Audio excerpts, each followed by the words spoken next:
Morning all of you. आज जो हम पढ़ेंगे वो क्या पढ़ने जा रहे हैं, तो आज हम एनसीईआरटी क्लास 7 की पढ़ने जा रहे हैं।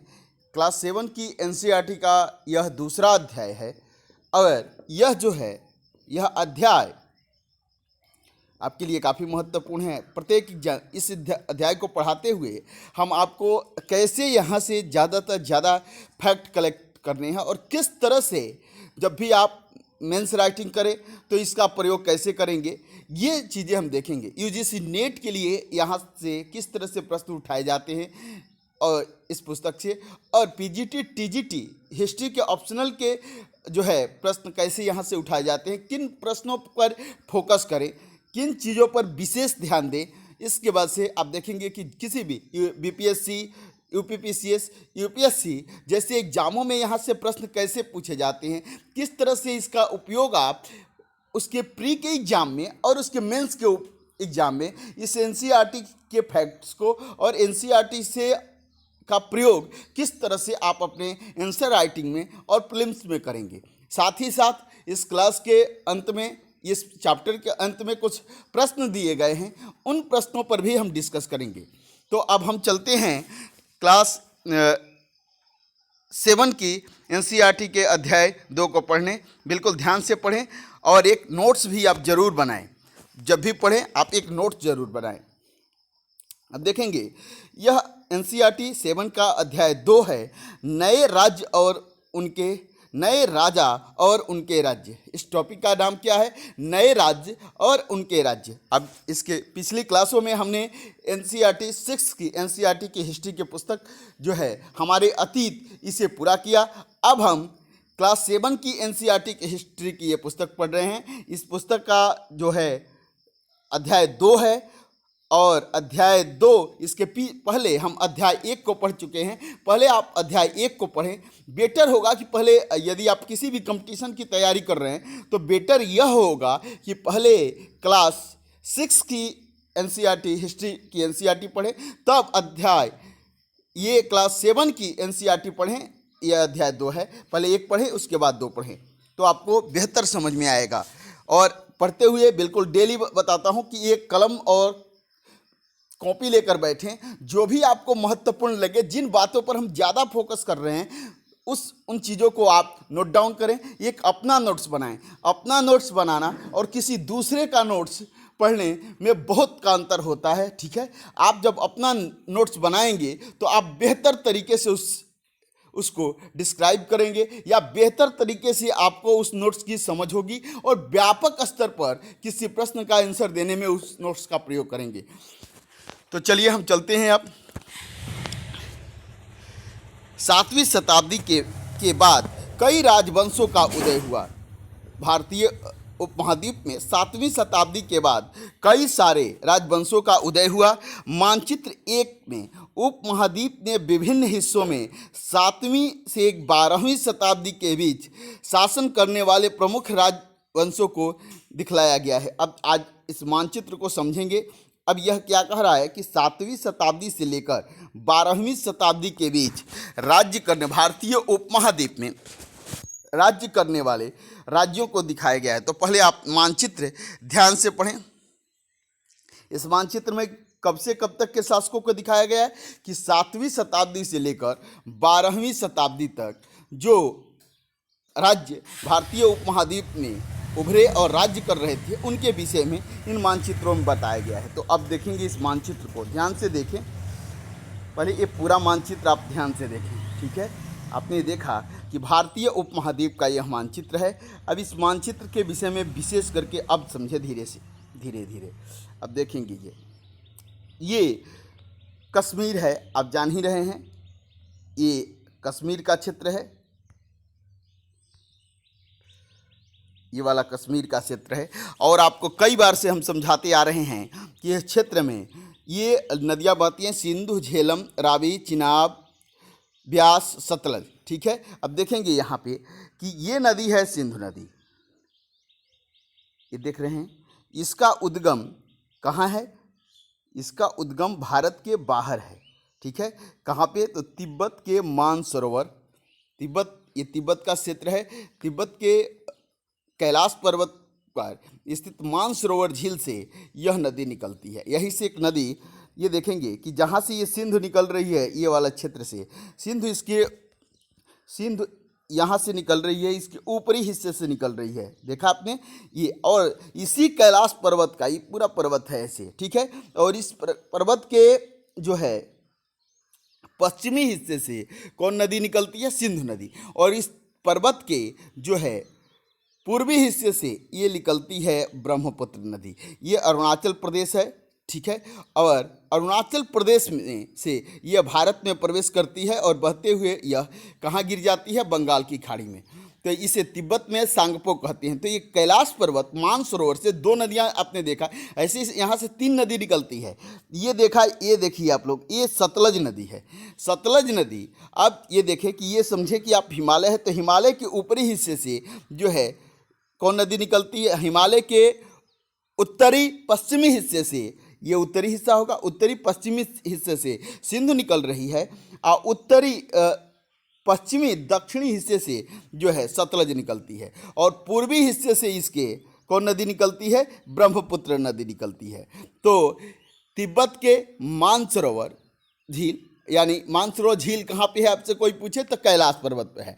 कैलाश पर्वत कहाँ है? तो तिब्बत में है, ठीक है।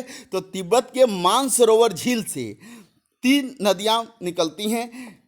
इसके पश्चिमी हिस्से, पश्चिमी और उत्तरी हिस्से से जो नदी निकलती है, पश्चिमी और उत्तरी हिस्सा, ये कहलाएगा, ये नदी है सिंधु। और पश्चिमी और दक्षिणी हिस्से से ये सतलज निकलती है। और इसके पूर्वी हिस्से से ब्रह्मपुत्र निकलती है। इस ब्रह्मपुत्र को तिब्बत में सांगपो कहते हैं। और यह ब्रह्मपुत्र आगे चलते हुए पहाड़ियों को काटकर, ठीक है, एक गर्ज बनाती है। और इस गर्ज के द्वारा भारत में यह प्रवेश करती है अरुणाचल प्रदेश से। और जब यह अरुणाचल प्रदेश में बहती है तो यह इससे लोहित और दिहांग 2 नदियां आकर मिलती है। इसके बाद इसका नाम लोहित रहता है। जब यह पुनः असम में जाती है तो इसका नाम ब्रह्मपुत्र होता है। और असम से आगे जब ये बढ़ती है और बांग्लादेश में जाती है तो बांग्लादेश में इसे जमुना कहते हैं। यमुना नहीं, जमुना। बांग्लादेश में इसे जमुना कहते हैं। बांग्लादेश में ही इससे आकर एक नदी मिलती है गंगा। गंगा का वहाँ पर नाम पद्मा रहता है। बांग्लादेश में गंगा का नाम पद्मा है। जब गंगा को विस्तृत पढ़ेंगे तो समझेंगे। तो पद्मा नदी, जमुना यानी गंगा नदी ब्रह्मपुत्र से मिल जाती है। गंगा का बांग्लादेश में नाम पद्मा है और ब्रह्मपुत्र का बांग्लादेश में नाम क्या है? ये पता है आपको कि ब्रह्मपुत्र का क्या नाम है? तब ब्रह्मपुत्र का नाम जमुना है। ये एग्जाम की दृष्टि से काफ़ी पूछे जाते हैं, तो बिल्कुल ध्यान दें, इस मैप को समझते हुए चले। जो है सोशल साइंस का जो सब्जेक्ट है वो मैप बिना अध्ययन किए अधूरा है। इसलिए मैप पर ज़्यादा फोकस रखें। जब मैं एक ऐसा समय आएगा जब इनका मैं कंक्लूजन आपको बता रहा हूँगा तो आप देखेंगे कैसे मैप से ही पूरा हिस्ट्री समझते हैं। देखें, आप देखेंगे तो जमुना पद्मा से मिल जाती है। उसके बाद से पद्मा नाम से यह आगे बढ़ती है। आगे जाकर इससे मेघना मिलती है। जब यह बंगाल की खाड़ी में गिरने वाली होती है तभी इससे मेघना मिलती है। और इस तीनों की संयुक्त धारा को मेघना, पद्मा और जमुना की संयुक्त धारा को मेघना नाम से जानते हैं। और विश्व का सबसे बड़ा डेल्टा यह नदी जो है बंगाल की खाड़ी में बनाती है, जिसे सुंदरबन डेल्टा कहते हैं। क्लियर हुआ? सुंदरबन डेल्टा इसे इसलिए कहते हैं क्योंकि यहाँ पे सुंदरी नामक पौधों की अधिकता होती है, इसलिए इसे सुंदरबन कहते हैं। क्लियर हुआ? ये सिंधु नदी है।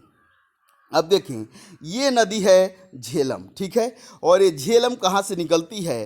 तो यह बैरीनाग झील से, जम्मू कश्मीर में बैरीनाग झील से निकलती है। और इस झेलम की विशेषता एक और समझ लें कि झेलम नदी भारत और पाकिस्तान के बीच कुछ दूरी तक बॉर्डर का भी निर्माण करती है, सीमा का भी निर्माण करती है।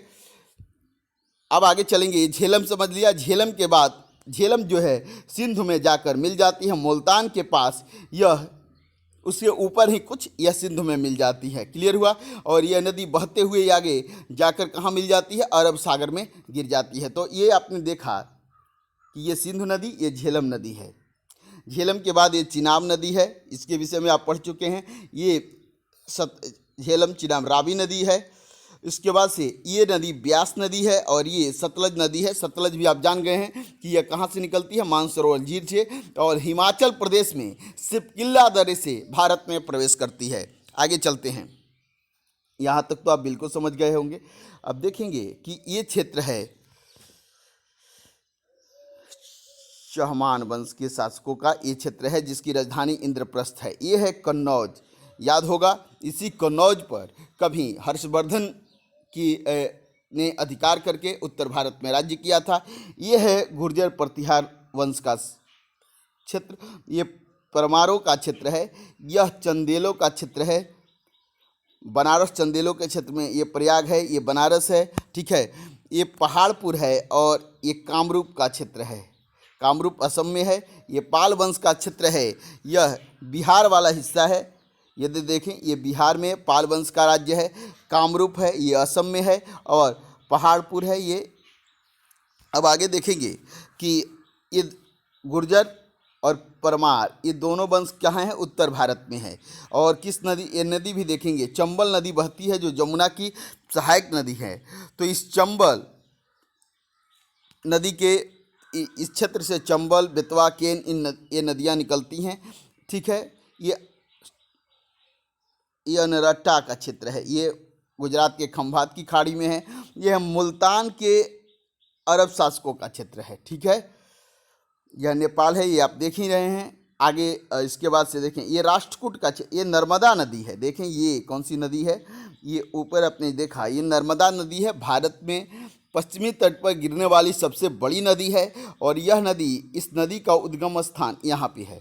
ये समझें, ये बिंदु जो आपको दिखाया मैंने, ये समझें ये कौन सा स्थल है। तो यह अमरकंटक की पहाड़ियाँ है। ये पूरा क्षेत्र अमरकंटक की पहाड़ियों का क्षेत्र है, और इस क्षेत्र से अमरकंटक जो है आज मध्य प्रदेश और छत्तीसगढ़ दोनों में है। तो अमरकंटक इस पर्वत से जो है 3 नदियाँ निकलती है। आपने देखा था कि कैलाश से भी 3 नदियाँ निकलती थी, कौन, सिंधु, सतलज और ब्रह्मपुत्र। यहाँ से भी 3 नदियाँ निकलती हैं। अमरकंटक से के उत्तरी हिस्से से सोन नदी निकलती है, और पटना के पास जाकर यह गंगा में मिल जाती है। ये है सोन नदी, ठीक है। अब इसके बाद से इसके पश्चिमी हिस्से से ये नदी निकलती है, ये नर्मदा नदी है, जो कि भारत में 3 ही नदियाँ भ्रंश घाटी से होकर बहती हैं, नर्मदा, ताप्ती और दामोदर। तो ये पश्चिमी घाट में गिरने वाली सबसे बड़ी नदी, आपसे प्रश्न पूछा जाता है तो ये नदी नर्मदा है। कहाँ से नर्मदा निकलती है, अमरकंटक के पश्चिमी हिस्से से, अमरकंटक के पश्चिमी हिस्से से नर्मदा निकलती है। अमरकंटक के उत्तरी हिस्से से जो है सोन नदी निकलती है, और इसके पूर्वी दक्षिणी हिस्से से जो है महानदी निकलती है। क्लियर हुआ? तो यह ये समझ गए। इसके बाद से ये क्षेत्र है ताप्ती नदी का, और ताप्ती नदी छत्तीसगढ़ के बैतूल डिस्ट्रिक्ट से निकलती है, और यह भी पश्चिमी घाट में गिरती है। जो भी नदियाँ पश्चिमी घाट में गिरती है वह अपने मुहाने पर, यानी जो अरब सागर में गिरती है वो नदियाँ अपने मुहाने पर डेल्टा का निर्माण नहीं करती, क्योंकि जो भी नदी भ्रंश से होकर बहेगी वो नदी अपने मुहाने पर डेल्टा का निर्माण नहीं करती है। ज्वार नदमुख, जिसे एस्चुरी कहते हैं, यानी ज्वार नदमुख का निर्माण करती हैं। बिल्कुल ये बातें समझते चलेंगे, बिल्कुल को पेन और कॉपी रखें, नोट डाउन करें इन बातों को। ये सब बातें धीरे धीरे कई बार मैं आपको ये बातें समझाऊंगा, और मेरा विश्वास है कि जैसे आप 8 क्लास की एनसीईआरटी पढ़ेंगे या ज्योग्राफी शुरू करेंगे जब हम लोग, तो आपको ये सारे बात याद होंगे कि ठीक है, सिंधु नदी कहाँ से निकलती है, सिंधु की कौन कौन सी सहायक नदियाँ हैं, नर्मदा कहाँ से निकलती है, भ्रंश, ये नर्मदा भ्रंश घाटी। जब ज्योग्राफी पढ़ेंगे वहाँ हम समझेंगे कि जो है ये भ्रंश घाटी क्या होती है, क्यों ये नदियाँ अपने मुहाने पर ज्वार नदमुख का निर्माण यानी एस्चुरी का निर्माण करती हैं, क्यों नहीं यह अपने मुहाने पर डेल्टा का निर्माण करती हैं। ये सारी बातें हम ज्योग्राफी की क्लासों में पढ़ेंगे, लेकिन यहाँ भी आपको यह जानना अति आवश्यक है। इसके बाद से आप देखते हैं ये गोदावरी नदी है। गोदावरी नदी महाराष्ट्र के त्र्यंबकेश्वर से निकलती है। कहाँ से? महाराष्ट्र के नासिक के त्र्यंबकेश्वर से निकलती है, और यह नदी जो है बंगाल की खाड़ी में गिर जाती है। इसके बाद से ये नदी है नर्मदा के बाद ये नदी। इसके बाद से आगे चलते हैं तो फिर इस पर भी डिस्कस करेंगे, पहले ये सारी चीज़ें समझें। अब आगे चलते हैं। यह क्षेत्र है उड़ीसा का, जिसे क्या कहते थे उस समय? उत्कल। ठीक है, इसे क्या कहते थे? उत्कल। उत्कल कहाँ पे है? तो यह उड़ीसा वाले क्षेत्र है। और इस क्षेत्र पर किस वंश का राज्य था? तो गंग वंश, या ये गंगा वंश लिखा है, इसका नाम है गंग वंश का राज्य चल रहा था। ये जो है ये कलिंग है, ये उड़ीसा, कलिंग के विषय में आपने पहले भी पढ़ चुका है। तो ये कलिंग है, और कलिंग ये उड़ीसा वाला क्षेत्र है। ये महानदी देख ही रहे हैं, ये उत्कल है। और इस क्षेत्र को उस समय 7वीं से 12वीं शताब्दी के बीच उत्कल नाम से जानते थे। इसके बाद से यह चालुक्यों का, पूर्वी चालुक्यों का राज्य है। इन्हें बैंगी के चालुक्य कहते हैं। क्लियर हुआ? ये राष्ट्रकूट हैं, जिनकी राजधानी मान्यखेत है। ये याद रखेंगे कि राष्ट्रकूटों की राजधानी मान्यखेत है। क्लियर हुआ? तो यहाँ तक मुझे विश्वास है कि आप बहुत सारी बातें समझ गए कि महाराष्ट्र में ये दक्षिणी भारत में राष्ट्रकूट बार बार आपसे पूछता है, तो ये किसके बीच है? नर्मदा, ये गोदावरी और कृष्णा नदी के क्षेत्र में ये रहते थे। मान्यखेत है। अब इधर देखें, ये भी इन्हीं भी शासकों के विषय में आप पहले से पढ़ते आ रहे हैं। ये चोल है। याद होगा कि आपको मैंने पढ़ाया था कि चोलों की 2 राजधानियां हुआ करती थी, एक पुहार जो तटीय क्षेत्रों में थी, और एक कावेरीपट्टनम। ये वही चोल हैं। इन्हीं के राज्य क्षेत्र में संगम साहित्यों की रचना हुई थी, आपको जब पढ़ा रहे थे। और इस संगम कहाँ आयोजित किया गया था? तो ये है पांड्य, ये है कावेरी, ये कावेरी नदी है।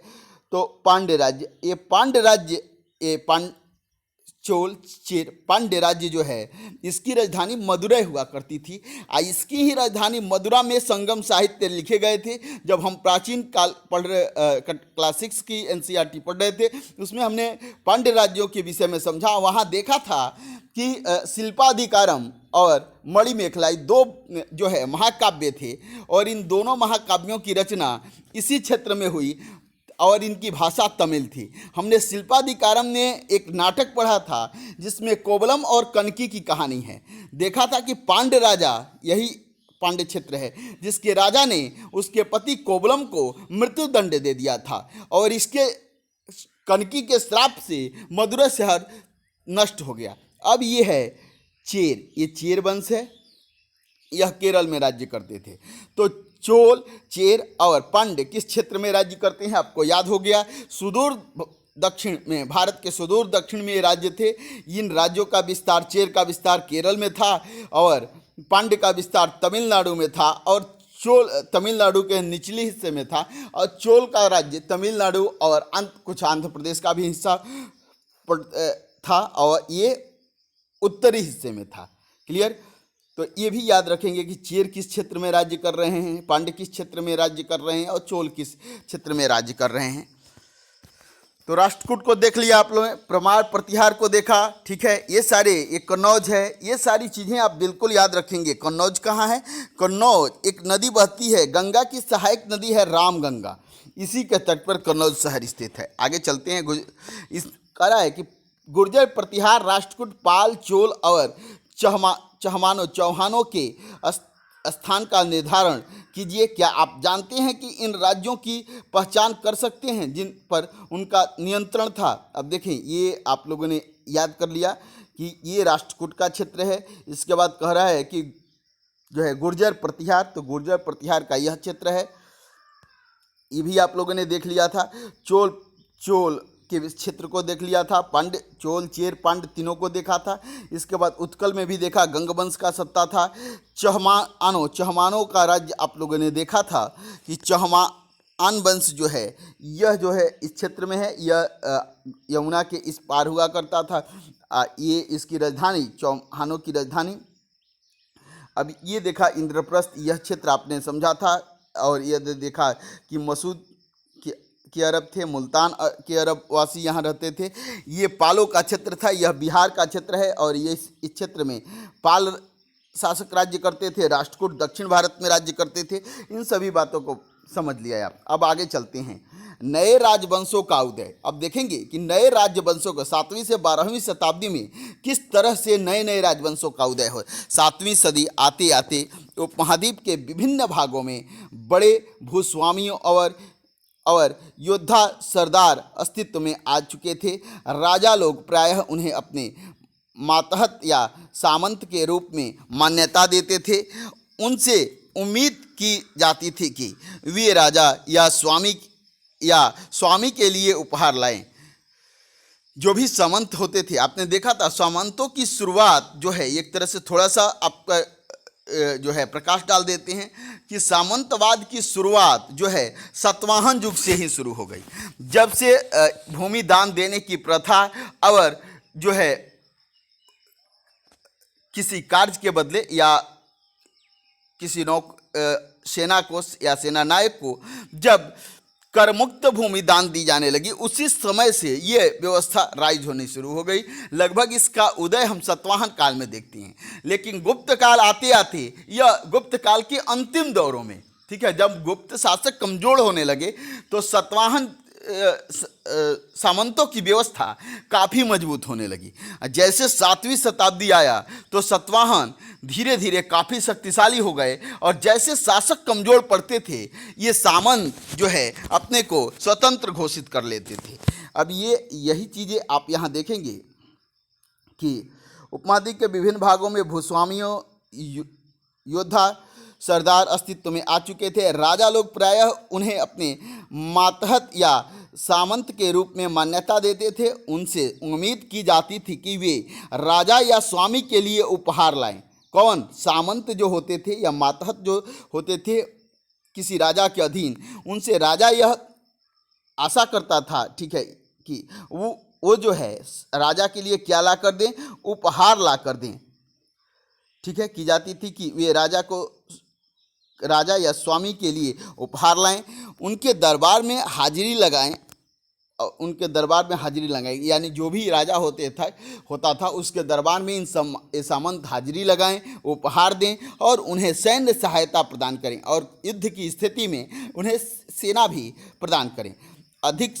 अधिक सत्ता और संपदा हासिल करने पर सामंत अपने आप को महासामंत, देखिए जब ज़्यादा शक्तिशाली सामंत हो जाता था तो अपने को क्या कहता था? महासामंत या महामंडलेश्वर। ये भी सामंत जब शक्तिशाली होता था तो अपने को महासामंत, महामंडलेश्वर, ये सारी उपाधियां कब आती है? महामंडलेश्वर की उपाधि कब आई? यदि आपसे प्रश्न पूछता है तो यह प्रश्न आप क्या कहेंगे कि 7वीं से लेकर 12वीं शताब्दी में ये सारी उपाधियां आई हैं। महासामंत अपने को कहता था, महामंडलेश्वर पूरे मंडल का महान स्वामी, ठीक है, इत्यादि घोषित कर देते थे। कभी कभी वे अपने स्वामी के आधिपत्य से स्वतंत्र हो जाने का दावा करते थे। कभी कभी यह भी स्थिति आती थी कि वह अपने स्वामी के आधिपत्य से मुक्त होने का दावा करते थे। इस तरह का एक उदाहरण दक्कन, अब देखेंगे यहाँ आपने मैप देखा, याद होगा, मैप में राष्ट्रकूट का क्षेत्र देखा, उसे दक्कन क्षेत्र के नाम से जानते हैं। दक्कन में राष्ट्रकूटों का था उदाहरण, दक्कन में राष्ट्रकूटों का था। शुरुआत में वे कर्नाटक के चालुक्य राजाओं के अधीनस्थ थे। याद रखेंगे, ये एग्जाम के लिए ये बहुत महत्वपूर्ण है कि शुरुआत में जो राष्ट्रकूट शासक थे ये कर्नाटक के, कहाँ के? कर्नाटक के चालुक्य राजाओं के अधीन थे। 8वीं सदी, याद रखें, 8वीं सदी के मध्य में एक राष्ट्रकूट प्रधान दंती दुर्ग ने, याद रखें, 8वीं शताब्दी के अंत में ये किसके सामंत थे? तो चालुक्यों को। चालुक्य कहाँ राज्य करते थे? कर्नाटक में। ये कहाँ राज्य कर रहे थे? दक्कन में राष्ट्रकूट राज्य कर रहे थे।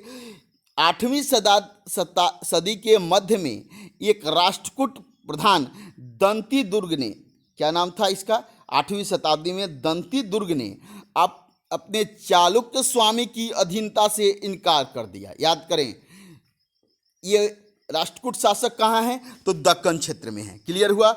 यह राष्ट्रकूट 8वीं सदी में राष्ट्रकूट राज्य का एक प्रधान जिसका नाम दंती दुर्ग था, इसने अपने स्वामी, जो इसके स्वामी होते थे चालुक्य वंश के राजा, अपने चालुक्य स्वामियों की अधीनता से इनकार कर दिया। उसने हराया और हिरण्यगर्भ, शाब्दिक अर्थ सोना का गर्भ, नामक एक अनुष्ठान किया। कौन सा अनुष्ठान करता है? हराया और हिरण्यगर्भ, नामक एक अनुष्ठान किया। जब यह अनुष्ठान ब्राह्मणों की सहायता से संपन्न किया जा जब यह अनुष्ठान ब्राह्मणों की सहायता से संपन्न किया जाता तो यह माना जाता कि इससे याजक जन्मना होते हुए भी क्षत्रिय के रूप में दोबारा क्षत्रियत्व प्राप्त कर लेगा। ये समझें, ये माना जाता था कि जब यह यज्ञ कर दिया गया तो जो पूजा करने वाले, ये काफ़ी महत्वपूर्ण है, इसके एक एक शब्दों पर ध्यान देंगे आप, ठीक है। ये आपके परीक्षा के दृष्टि से काफ़ी महत्वपूर्ण है कि कहता है कि इस यज्ञ कौन सा किया, हिरण्यगर्भ और हरारा, ठीक है। यह अनुष्ठान ब्राह्मणों की सहायता से संपन्न किया जाता था तो यह माना जाता, क्या माना जाता कि इससे याजक मीन्स जजमान कौन होता था, जो यह इस यज्ञ को कराता था। याजक यानी जजमान जन्मना क्षत्रिय न होते हुए भी, यदि जन्म से वह क्षत्रिय नहीं हो तो न होते हुए भी क्षत्रिय के रूप में दोबारा क्षत्रियत्व प्राप्त करता है। किस यज्ञ से? कौन से दो यज्ञ हैं जिससे जजमान क्षत्रियत्व प्राप्त करता है या क्षत्रिय हो जाता है पुनः, यदि वह जन्म से क्षत्रिय नहीं हो तो? हराया और हिरण्यगर्भ। यह हराया और हिरण्यगर्भ नामक यज्ञ कौन करता है? दंती दुर्ग। इस यज्ञ की क्या विशेषता है कि जब यह यज्ञ संपन्न हो जाता तो वह जजमान जो है क्षत्रिय न होते हुए भी क्षत्रिय हो जाता, यदि जन्म से वह क्षत्रिय नहीं है। ये आपके लिए काफ़ी महत्वपूर्ण है, इसकी प्रत्येक लाइनें। यदि आपसे पूछता है कि भारत में सामंतवाद का उदय कैसे होता है, कब से होता है और कैसे सामंतवाद धीरे धीरे जितने भी सामंत हैं अपनी शक्ति बढ़ाते हुए शासक हो जाते हैं, तो ये बातें समझेंगे। तो यह दो यज्ञ करता है, हरारा और हिरण्यगर्भ, ठीक है। कौन? तो दंती दुर्ग।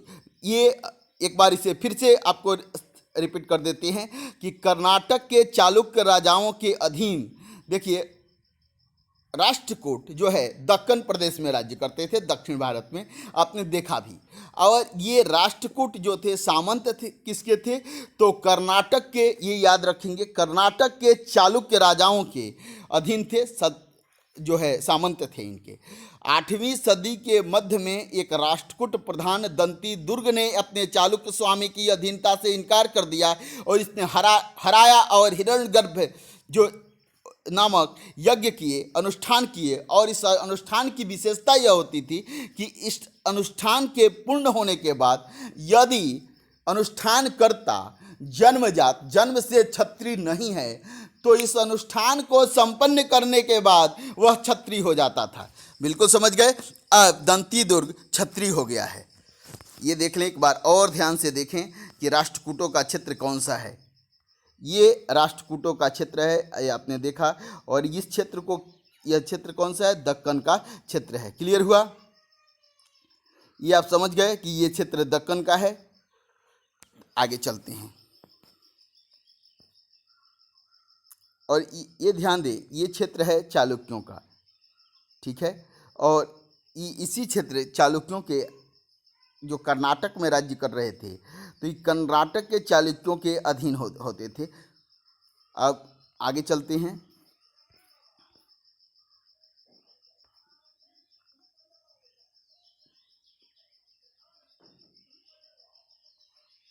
क्लियर है? ये चित्र देख लें, ठीक है। ये एलोरा की गुफाएं कहाँ हैं?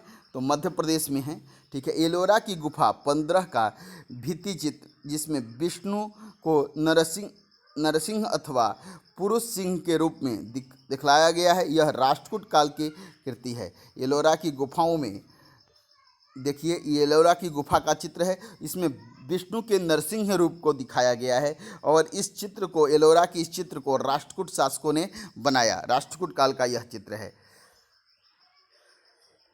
अब आगे चलते हैं। कुछ अन्य उदाहरण भी अब देखेंगे कि कौन कौन से शासक थे जो अपने को उदाहरण में उद्यमी परिवारों के पुरुषों ने अपनी राजशाही कायम करने के लिए सैन्य कौशल का इस्तेमाल किया। मिसाल के तौर पर कदम्ब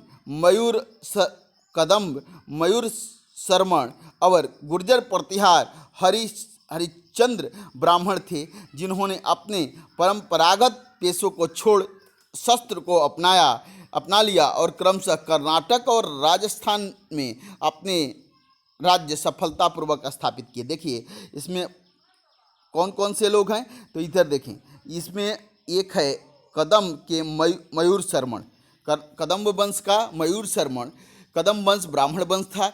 गुर्जर प्रतिहार हरिश्चंद्र ब्राह्मण थे। अब ये दोनों जो थे ब्राह्मण थे, जिन्होंने अपने कार्यों को छोड़कर और शस्त्र को धारण किया और इसने अपनी राजधानी राज्य कर्नाटक और राजस्थान में बसाए। क्लियर हुआ? आगे चलते हैं। यहाँ तक मुझे विश्वास है कि आप सभी बात समझ गए। राज्यों में प्रशासन, इन नए राज्यों में से कईयों ने इन नए राजाओं में से कईयों ने महाराजाधिराज, ये जो नए राजा हुए तो अब उपाधि क्या धारण करते हैं? महाराजाधिराज, राजाओं के राजा, त्रिभुवन चक्रवर्ती, ठीक है, तीनों भुवनों का स्वामी और इसी तरह की अन्य भारी भरकम उपाधियां धारण की। लेकिन इस तरह के दावों के बावजूद वे अपने सामंतों और साथ ही साथ किसान, व्यापारी तथा ब्राह्मणों के संगठनों के साथ अपनी सत्ता की साझेदारी करते थे। ये बात आप जब हम गुप्त वंश के विषय में NCERT 6 में पढ़ रहे थे तो वहाँ हमने देखा कि गुप्त वंश का संस्थापक चंद्रगुप्त ने महाराजाधिराज की उपाधि धारण की थी। क्यों? क्योंकि वह भी कभी सामंत थे और इस बात से मुक्ति पाने के लिए इस तरह की उपाधियां धारण की जाती थी, अपने जो है शक्ति को दिखाने के लिए। अब देखें, इन सभी राजाओं में उत्पादकों अर्थात किसानों, पशुपालकों, इन सभी राजाओं में उत्पादकों, किसानों, पशुपालकों, कारीगरों से संसाधन इकट्ठे किए जाते थे। इनको अक्सर अपने उत्पादों का एक हिस्सा त्यागने के लिए मनाया या बाध्य किया जाता था। कभी कभी इस हिस्से को लगान मानकर वसूला जाता था, क्योंकि प्राप्त करने वाला भूस्वामी होने का दावा करता था। राजस्व व्यापारियों से भी लिया जाता था। 400 कर, देखें, 400 कर। तमिलनाडु में शासन करने वाले चोल वंश के अभिलेखों ने भिन्न भिन्न किस्म के करों के लिए 400 से ज़्यादा सूचक शब्द मिले हैं। तमिलनाडु में शासन करने वाले चोल वंश का यह चोल वंश किस राज्य में राज्य करता था? तमिल। आपने देखा कि पहले चोल, उसके बाद से तो चोल जो तमिल में राज्य करते थे और तमिल में ही पांड्य भी राज्य करते थे और केरल में चेर वंश के शासक राज्य करते थे। तो चोल वंश के अभिलेखों में भी विभिन्न किस्म के करों के लिए 400 से ज़्यादा सूचक शब्द मिले हैं। सबसे अधिक उल्लेखित कर है वेट्टी। कौन सा कर है? वेट्टी, जो नगद की बजाय जबरन श्रम के रूप में लिया जाता था। वेट्टी कैसे लिया जाता था? नगद नहीं, आपको से जबरन श्रम काम कर यह लिया जाता था, यह वेट्टी। इसको याद रखेंगे, ये महत्वपूर्ण है आपके लिए कि तमिल क्षेत्र में जो है चोलों के एक अभिलेख में लगभग 400 करों की जानकारी मिलती है। और इस कर में एक कर था वेट्टी, जो काफ़ी अधिक मिलता है। और इस वेट्टी जो कर है, इस वेट्टी कर के विषय में ये कैसा है? जबरन श्रम के रूप में यह वेट्टी टैक्स लिया जाता है। यानी जबरन श्रम और कदमाई यानी कि भू राजस्व थे। जबरन श्रम और कदमाई ये दोनों भू राजस्व थे। मकान पर छाजन डालने पर लगने वाला कर, खजूर या ताड़ के पेड़ पर चढ़ने के लिए सीढ़ी के इस्तेमाल पर लगने वाला कर, पारिवारिक संपत्ति का उत्तराधिकार हासिल करने के लिए लगने वाला कर इत्यादि का भी उल्लेख है। बहुत सारे कर हैं, ये चोलों के अभिलेखों में मिले हैं। आगे हम चलते हैं। ये संसाधन राजा की व्यवस्था का वित्तीय आधार बनते थे। साथ ही मंदिरों और दुर्गों के निर्माण में भी इस्तेमाल किए जाते थे। थे। संसाधन उन युद्धों के को लड़ने में भी इस्तेमाल होते थे जिनसे लूट की शक्ल में धन मिलने की तथा जमीन और व्यापारिक मार्गों के प्रयोग की संभावनाएं बनती थी। राजस्व वसूली के लिए पदाधिकारियों की नियुक्ति सामान्यतः प्रभावशाली परिवारों के बीच से ही की जाती थी और प्रायः वंशानुगत होती थी। ये ध्यान दें, इस काल में किस तरह से राजस्व वसूला जाता था, कौन वसूलता था, तो इस पर आप ध्यान देंगे। ये आपके लिए काफ़ी, राजस्व वसूलने के लिए पदाधिकारियों की नियुक्ति सामान्यतः प्रभावशाली परिवारों से होती थी और प्रायः ये पद वंशानुगत होते थे। सेना में भी ऐसा ही होता था। कई बार राजा के निकट संबंधी ही इस ओहदे पर होते थे। क्लियर हुआ? प्रशस्तियाँ और भूमि अनुदान, इससे घबराना नहीं है। आज भी जो आप देखते हैं कि कई सारे राजनीतिक दल जो है वंश परंपरा पर ही चलते हैं, तो ये वंश परंपरा इतिहास में काफ़ी पुरानी व्यवस्था है जिसमें राजा या जो भी शक्तिशाली होता वह आने वाली उसकी पीढ़ी उसके शक्ति और उसके जो द्वारा इकट्ठा किए गए राज्य का उपभोग करती थी और जो भी उसने निर्माण किया, जो भी साम्राज्य स्थापित किए, उसका भोग आने वाले उसके वंशज किया करते थे। प्रशस्तियाँ और भूमि अनुदान, तो यदि आप इस तरह की व्यवस्था देखें जहाँ वंशानुगत है, तो आप ये नहीं भूलें कि आप मध्यकाल से बाहर हो गए हैं। नहीं, ये व्यवस्था आपको यह बताती है कि मध्यकाल की कई सारी विशेषताएं आज भी निरंतर है। उसका केवल रूप प्रतिरूप थोड़ा सा बदल गया है, लेकिन मध्यकाल अभी आप बाहर नहीं आए हैं। प्रशस्तियाँ और भूमि अनुदान, प्रशस्तियों में ऐसे ब्यौरे होते हैं जो शब्दशः सत्य नहीं भी हो सकते, लेकिन ये प्रशस्तियाँ हमें बताती हैं कि प्रशस्ति मीन्स होता है प्रशंसा। प्रशस्ति, यदि प्रशस्ति में कुछ भी लिखा है, यानी जो भी प्रशस्ति अभिलेख होंगे या प्रशस्ति पुस्तकें होंगी, उसमें उस व्यक्ति या शासक जिससे वह व्यक्ति जुड़ा होगा प्रशस्ति लिखने वाला, उसकी प्रशंसा करता है। इसमें कई सारी बातें सत्य भी होती है और कई सारी बातें असत्य भी होती है, सत्य नहीं भी हो सकती, लेकिन ये प्रशस्ति हमें बताती है कि शासक खुद को कैसा दर्शाना चाहते थे। मिसाल के लिए सूरवीर विजयी योद्धा के रूप में ये विद्वान ब्राह्मणों द्वारा रची गई थी जो अक्सर प्रशासन में मदद करते थे। ठीक है, आगे चलते हैं। ये नागभट्ट की उपलब्धि है, इसको हम आगे पढ़ेंगे। राजा लोग प्रायः ब्राह्मणों को भूमि अनुदान से पुरस्कृत करते थे। राजा लोग क्या करते थे? ब्राह्मणों को भूमि अनुदान में देते थे। अनुदान मीन्स दान में देते थे और उन्हें खुश करते थे, पुरस्कृत करते थे। ये ताम्र पत्रों पर अभिलिखित होते थे। जब भी ये भूमि दान दिए जाते तो ताम्र पत्रों पर लिखा जाता कि किस राजा ने किस व्यक्ति को किस क्षेत्र का भूमि दिया है। जो भूमि पाने वाले को दिया जाता था यह ताम्रपत्र। क्लियर हुआ? अब आगे चलते हैं। यहाँ थोड़ा संस्कृत और थोड़ा तमिल में लिखा हुआ ताम्रपत्रों का एक संग्रह है जिसमें 9वीं सदी में एक शासक के द्वारा दिए गए भूमि अनुदान का उल्लेख है। जिन कड़ियों से ये पत्र जुड़े हैं उन पर राजसी मुहर लगी है, जो यह बतलाने के लिए है कि यह एक प्रमाणिक दस्तावेज है। बात समझ गए? ये कुछ जो है दस्तावेज हैं, ये कुछ ताम्रपत्र पर लिखे गए जो अनुदान दिए गए थे, ये ताम्रपत्र पर लिखकर इनके नाम, शासकों के नाम और राजाओं के ठप्पे लगे हैं कि यह शासक के द्वारा दिया गया अनुदान है, इसे कोई इग्नोर नहीं करे। भूमि के साथ क्या क्या दिया जाता था इसके विषय में हम इस चैप्टर को संपन्न करने के बाद पढ़ेंगे। 12वीं शताब्दी में एक बहुत बृहत संस्कृत काव्य की रचना की गई जिसे कश्मीर पर शासन करने वाले राजाओं का इतिहास दर्ज है। 12वीं शताब्दी में एक पुस्तक रची गई जिस पुस्तक पे, ठीक है, कश्मीर में राज्य करने वाले राजाओं का इतिहास दर्ज है। इसे कलहण नामक के, किसने लिखा है? कलहण। कब लिखा है यह? तो 12वीं शताब्दी में, याद रखेंगे। और किसके विषय में बताता है? कश्मीर के इतिहास को बताता है। कलहण नाम के एक रचनाकार द्वारा रचा गया। कलहण ने अपना वृत्तांत लिखने के लिए शिलालेखों, दस्तावेजों, प्रत्यक्षदर्शियों के वर्णनों और पहले के इतिहासों समेत अनेक तरह के स्रोत का इस्तेमाल किया है।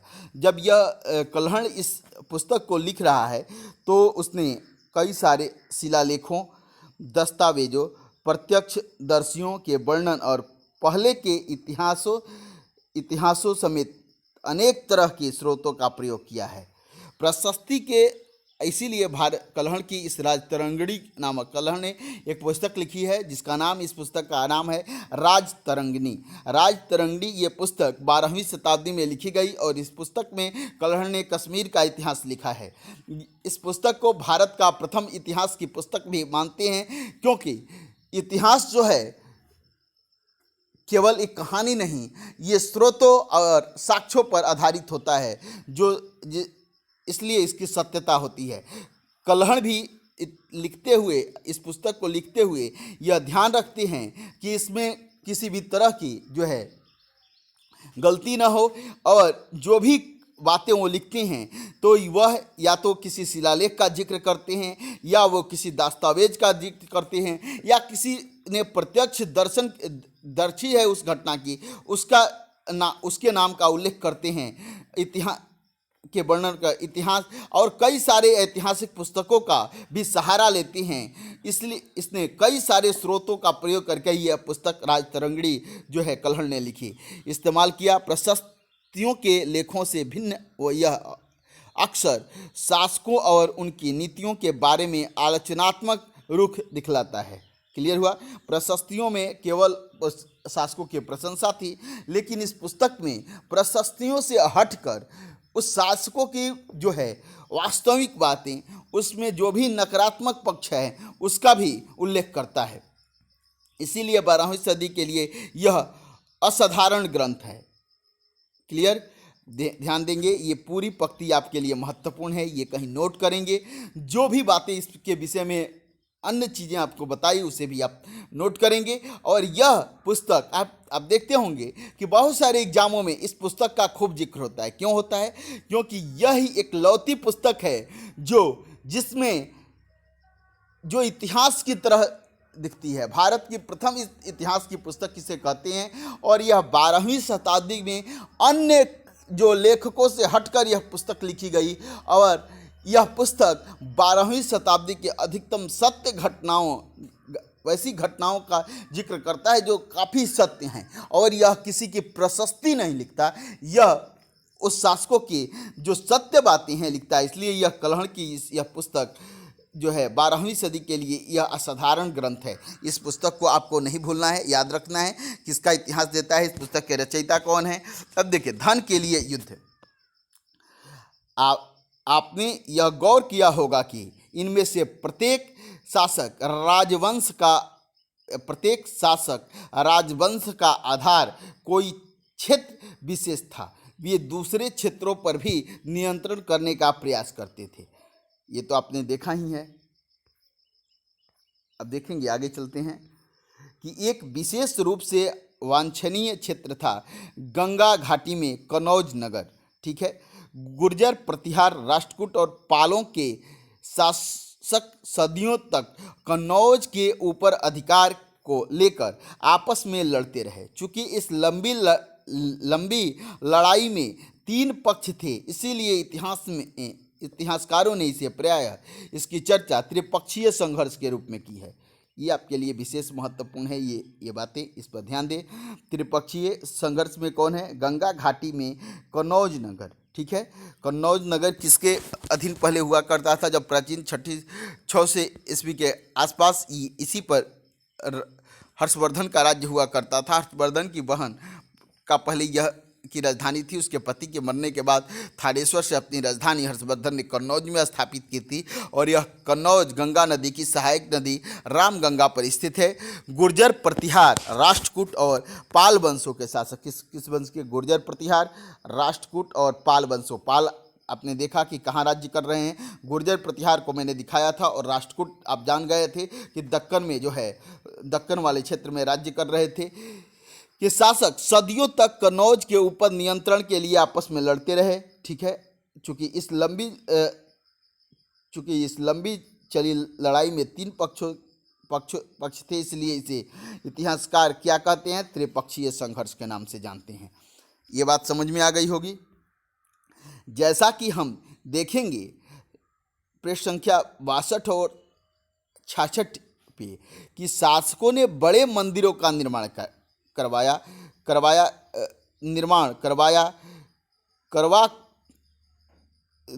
करवा कर भी अपने सत्ता और संसाधनों का प्रदर्शन करते थे। इस काल में बहुत विशाल विशाल मंदिर बने। इस मंदिरों के निर्माण के पीछे शासकों की एक मंशा होती थी कि अपने शक्ति, संसाधन, ठीक है, संसाधन का प्रदर्शन भी इस माध्यम से किया करते थे। इसीलिए जब वे एक दूसरे के राज्यों पर आक्रमण करते थे तो मंदिरों को भी अपना निशाना बनाते थे। क्यों होता था कि शासक जब मंदिर का निर्माण करता, इसके पीछे उसकी 2 मंशाएं छुपी रहती। वह अपने संसाधनों और अपने शक्ति का प्रदर्शन करता था इसीलिए जब भी आक्रमण होते थे तो इस बार 7वीं से 12वीं सदी में हमने देखा कि बहुत सारे आक्रमण मंदिरों को टारगेट करके किए जाते थे, अपना निशाना बनाते थे, जो कभी कभी बहुत अधिक संपन्न होते थे। आप अध्याय 5 में इसके बारे में पढ़ेंगे।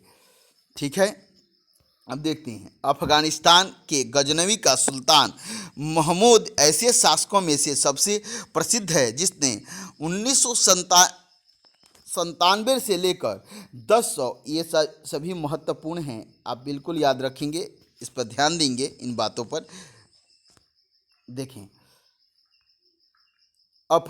अफगानिस्तान के गजनी का सुल्तान महमूद ऐसे शासकों में से सबसे प्रसिद्ध है। उसने 997 से लेकर 1013 तक 997 से लेकर 1030 तक शासन किया और अपने नियंत्रण का विस्तार मध्य एशिया के भागों, ईरान और उपमहाद्वीप के उत्तर पश्चिम हिस्से तक किया। वह लगभग हर साल उपमहाद्वीप पर हमला करता था। उसका निशाना थे संपन्न मंदिर, जिसमें गुजरात का सोमनाथ मंदिर भी शामिल था। महमूद जो धन उठा ले गया, उसका बहुत बड़ा हिस्सा गजनी में एक वैभवशाली राजधानी का निर्माण में खर्च किया। अब देखेंगे कि गजनी का, अफगानिस्तान में गजनी एक जगह है, यहाँ का शासक जिसे हम सुल्तान महमूद या महमूद गजनवी के नाम से जानते हैं, वह भारत पर 997 से लेकर वह 1030 तक राज्य किया और वह भारत पर 17 बार आक्रमण करता है और वह लगभग प्रत्येक साल आक्रमण किया और उसने अक्सर उसके आक्रमण में जो टारगेट होते थे वो मंदिर होते थे। इसमें से भी एक प्रसिद्ध मंदिर है जो सोमनाथ का मंदिर है। सोमनाथ का मंदिर यह 12 ज्योतिर्लिंगों में से एक मंदिर है। यह गुजरात में है। गुजरात के इस सोमनाथ मंदिर पर वह आक्रमण करता है। जिस समय वह इस सोमनाथ मंदिर पर आक्रमण करता है उस समय वहाँ जो है किस वंश का शासक है, जो है चालुक्य सोलंकी वंश का, गुजरात के सोलंकी वंश का शासक है। यह इसके भय से वह उस क्षेत्र को छोड़कर भाग जाता है और यहाँ से गजनवी 1025 ईस्वी में यह आक्रमण गजनवी ने किया है और इस मंदिर को ध्वस्त किया और यहाँ से बहुत सारी संपत्ति जो है लूट कर ले गया और क्या है अपनी राजधानी गजनवी को राजधानी गजनी में एक वैभवशाली राजधानी के रूप में निर्माण करता है।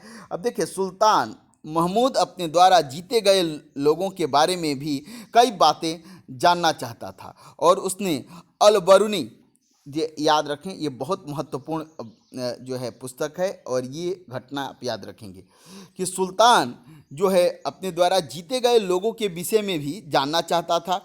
उसने अल बरूनी नामक एक विद्वान को इस उपमहाद्वीप का लेखा जोखा लिखने का काम सौंपा।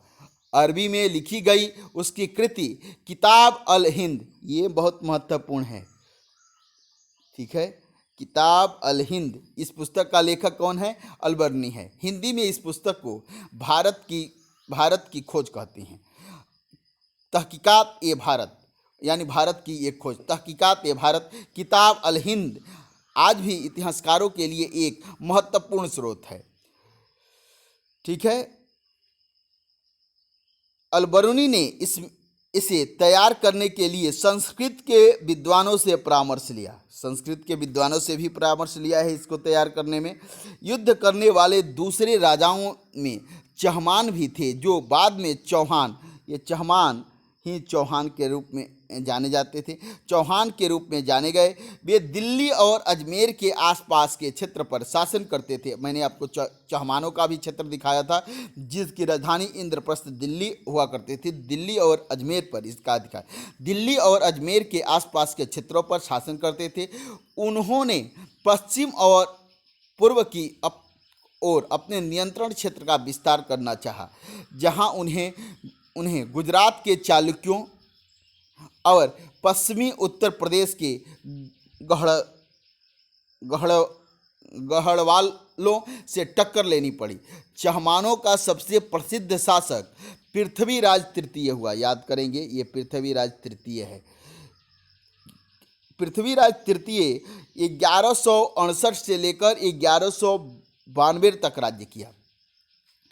देखें, ये चहमान या चौहान, ये दोनों एक ही हैं। आपको मैंने मैप में दिखाया था, एक बार पुनः इसको मैप में देखें, इसके बाद से फिर हम यहाँ पे आएंगे। एक बार ये देखें, थोड़ा सा मैप देखकर इसको बिल्कुल मैप से याद रखेंगे तो इसके क्षेत्र आपको याद रहेंगे, बहुत सारी बातें आपको लंबे समय तक याद रहेंगी। अब इधर देखेंगे, ये है, ये चहमान का क्षेत्र है, ठीक है। ये इंद्रप्रस्थ, ये दिल्ली वाला क्षेत्र है। यहाँ इस चहमानों की राजधानी दिल्ली हुआ करती थी। ये अजमेर और ये दिल्ली वाले क्षेत्रों पर राज्य किया करते थे। इसी चहमान वंश यानी चौहान वंश का एक प्रसिद्ध शासक, काफ़ी ताकतवर शासक, जिसे हम जो है पृथ्वीराज तृतीय के नाम से जानते हैं। बार बार एग्जामों में प्रश्न कभी कभी पूछता है कि इसका सबसे शक्तिशाली शासक कौन है, तो पृथ्वीराज जो है, इसके पृथ्वीराज तृतीय जो है चौहान वंश के एक शक्तिशाली शासक थे। अब देखेंगे यहाँ कि पृथ्वीराज तृतीय ने कब से कब तक चौहान वंश का शासक है। इन्हें चौहान कहते हैं, दिल्ली अजमेर पर राज्य करते हैं। ये काफ़ी महत्वपूर्ण है, विशेषकर पढ़ेंगे, ध्यान देंगे। फिर 1168 से लेकर 1192 तक इसने राज्य किया, जिसने सुल्तान महमूद गोरी नामक अफगान शासक को 1191 में हराया। याद होगा, तराई, इसे 1191 ईस्वी में तराई नामक जगह पर अफगान शासक मोहम्मद गोरी और चौहान शासक पृथ्वीराज तृतीय चौहान के साथ युद्ध हुआ 1191 ईस्वी में। इसे युद्ध तराई का प्रथम युद्ध कहते हैं और इस युद्ध में पृथ्वीराज तृतीय ने जो है, यानी पृथ्वीराज तृतीय चौहान ने हरा दिया गोरी को। लेकिन दूसरे ही साल 1192 में तराई का दूसरा युद्ध हुआ और तराई के इस दूसरे युद्ध में जो है गोरी के द्वारा पृथ्वीराज चौहान हार गए। क्लियर हुआ? अब आगे चलेंगे। चोल राज्य नज़दीक से एक नज़र। अब चोल राज्य को आप यहाँ देखेंगे, इसके विषय में, चोलों के विषय में विशेषकर यहाँ पर पढ़ेंगे। अब देखिए, ये है, आप देख रहे हैं, चोल राज्य है, ठीक है।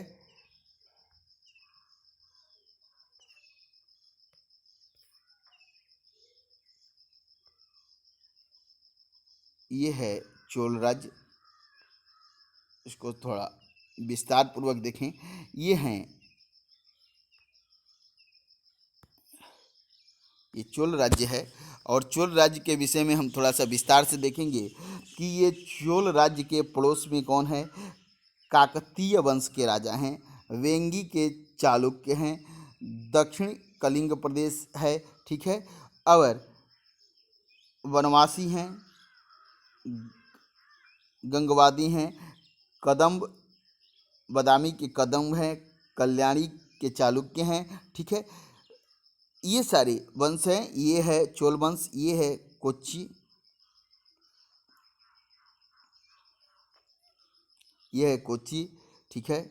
ये देखेंगे यहाँ पे कि गंगईकोंड चोलपुरम इसकी राजधानी है, उरियेरू है, ठीक है, तंजावुर है, यह बंदरगाह हैं, ये मदुरै है, और ये पांड्य क्षेत्र का राज्य है, मदुरै इसकी राजधानी है, ठीक है। तो ये सारा ये चोल का क्षेत्र है, इसको आपने देखा। आगे चलते हैं हम उरेरू, इस मानचित्र के बाद हम आगे पढ़ें। उरैयूर से तंजावुर तक चोल वंश सत्ता में कैसे आया। कावेरी डेल्टा में मुट्टरियार नाम से प्रसिद्ध एक छोटे से मुखिया परिवार की सत्ता थी। वे कांचीपुरम के पल्लव राजाओं के मातहत थे। उरैयार के चोल वंशीय प्राचीन मुखिया परिवार के विजयालय ने किसके मातहत थे ये चोल शासक। पहले तो कांचीपुर के पल्लवों के अधीन थे। किसके अधीन थे? कांचीपुर के पल्लवों के अधीन पहले चोल हुआ करते थे। उरैयार के चोल वंशीय प्राचीन मुखिया परिवार के एक शासक हुआ विजयालय ने 9वीं सदी में, ये ध्यान देंगे यहाँ पर, 9वीं सदी के मध्य में मुट्टरियारों को हराकर, किसको? मुट्टरियारों को हराकर इस डेल्टा पर कब्जा जमाया। उसने वहाँ तंजावुर शहर और किस शहर को बसाया? तंजावुर शहर और निशुंभ सूदिनी देवी का मंदिर बनाया। किसने? विजयालय ने। किसको हराया? तो मुट्टियारों को हराकर जो है डेल्टा पर कब्जा जमा लिया और उसने वहाँ तंजावुर शहर बसाया और निशुंभ सूदिनी देवी का मंदिर बनाया। ठीक है, ये काफ़ी महत्वपूर्ण है, इसे नोट करेंगे आप लोग। अब आगे चलते हैं। विजयालय के उत्तराधिकारियों ने पड़ोसी इलाकों को जीता और उसका राज्य अपने क्षेत्र तक तथा शक्ति दोनों रूप में बढ़ाता गया। दक्षिण और उत्तर के पांड्य और पल्लव के इलाके इस राज्य का हिस्सा बना लिया गया। राजराज प्रथम जो सबसे शक्तिशाली चोल शासक बना, सबसे शक्तिशाली चोल शासक माना जाता है। 985 में एडी में, 985 एडी में कौन? राजराज प्रथम, ठीक है, ने 985 में राजा बना और उसी ने इनमें से ज़्यादातर क्षेत्रों पर अपने नियंत्रण का विस्तार किया। उसने साम्राज्य के प्रशासन का भी पुनर्गठन किया। राजराज के पुत्र राजेंद्र प्रथम हुआ। राजेंद्र प्रथम ने उनकी नीतियों को जारी रखा। किसके? अपने पिता राजराज प्रथम की नीतियों को राजेंद्र प्रथम जारी रखता है। उसने गंगा घाटी, श्रीलंका तथा दक्षिणी पूर्व एशिया के देशों पर हमला किया। कहाँ? दक्षिणी पूर्व के एशिया पर, श्रीलंका पर। आप बताएंगे दक्षिणी पूर्वी एशिया के, आप कमेंट बॉक्स में दक्षिणी पूर्वी एशिया के किन्हीं 2 देशों का नाम आप कमेंट बॉक्स में डालेंगे कि इन क्षेत्रों को राजेंद्र प्रथम ने जीता होगा। तो राजेंद्र प्रथम जो है अपना विस्तार गंगा की घाटी तक करता है, श्रीलंका को विजित करता है। ये परीक्षा की दृष्टि से काफ़ी महत्वपूर्ण है। ये भी बातें आपसे पूछता है कि राजराज प्रथम किसका पुत्र है?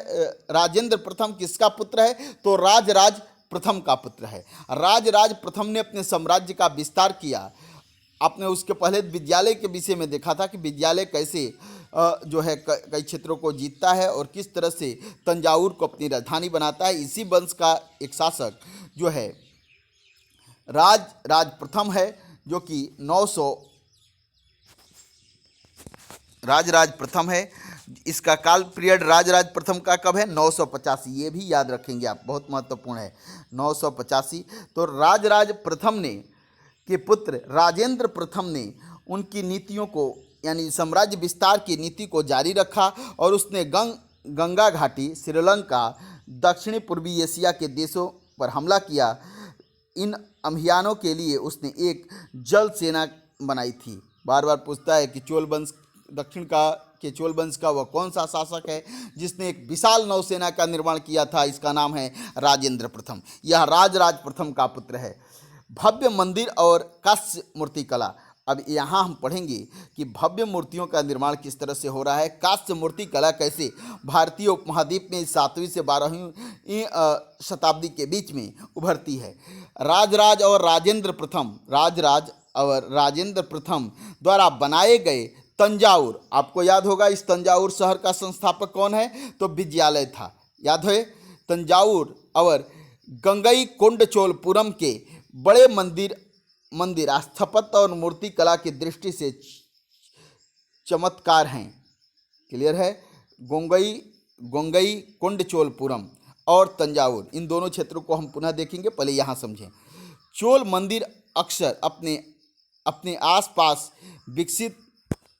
विकसित होने वाली बस्तियों के केंद्र बन गए। ये शिल्प उत्पादन के केंद्र थे। ये मंदिर शासकों और अन्य लोगों द्वारा दी गई भूमि से भी संपन्न हो गए थे।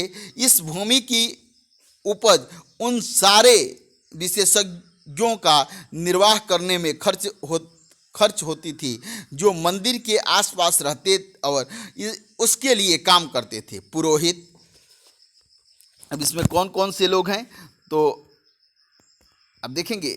यहाँ फिर आते हैं, पहले ये आप देख लें कि तंजावुर कहाँ है और गंगईकोंडचोलपुरम, ये है गंगईकोंडचोलपुरम और यह है तंजावुर। क्लियर हुआ? यह चोलों का क्षेत्र है। आपने देखा था कि सबसे पहले विद्यालय ने तंजावुर को अपना राजधानी क्षेत्र बनाया था। ठीक है, ये बातें आप समझ गए। अब यहाँ देखें कि चोल मंदिर अक्सर अपने आसपास में विकसित बस्तियों के लिए केंद्र बन गए, शिल्प उत्पाद के केंद्र थे। ये मंदिर शासकों और अन्य लोगों द्वारा दी गई भूमि से भी संपन्न हो गए थे।